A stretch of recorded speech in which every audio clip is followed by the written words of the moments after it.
আজকে মজার মজার দুইটা রান্না হবে। এখানে চেউয়া মাছ, আমরা চেউয়া বলি, অনেকে পীর বদল বলে। এই যে, আর এইটা হচ্ছে মাছের তেল। এটা দিলে নাকি তরকারিটা আরো বেশি মজা হয়। সাথে ইলিশ মাছ ভাজা, আলু দিয়ে চেউয়া মাছ ঝোল করব। দেখেন কতগুলো পানি দিয়েছি। এখন মাছটা দিয়ে দিব।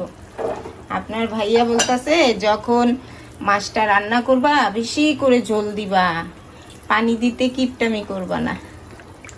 তো আমিও সেই রকম করেই রান্নাটা করব, বেশি করে ঝোল দিব।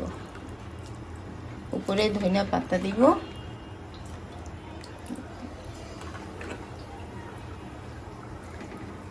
আরো পানি দিব।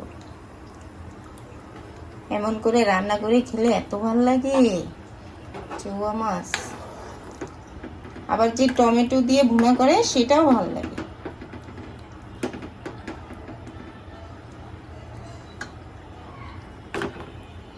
হতে থাক।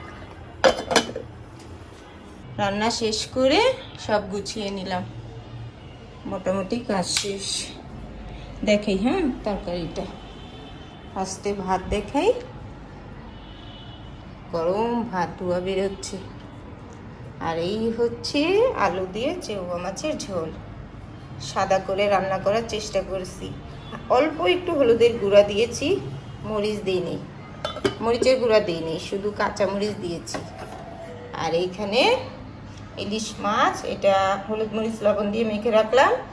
আপনার ভাইয়ার হিসাম, ওরা এখনো নামাজ পড়ে আসে নাই, আসলে খাবে। আর এই যে আম, দেখেন এত তাড়াতাড়ি আম এসে পড়লো। কাঁচা আম আপনার ভাইয়া নিয়ে আসলো। কালকে যদি সময় পাই খাবো। খাবো কখন? রোজা রেখে তো সময় পাই না, ওই ইফতারের পর খেতে হবে। আর আরফি স্কুলে পড়া পড়তেছে, স্কুল বন্ধ তো তাই মোবাইলে দিয়ে দেয়, স্কুলে যা পড়া থাকে মেসেজ করে দিয়ে দেয়।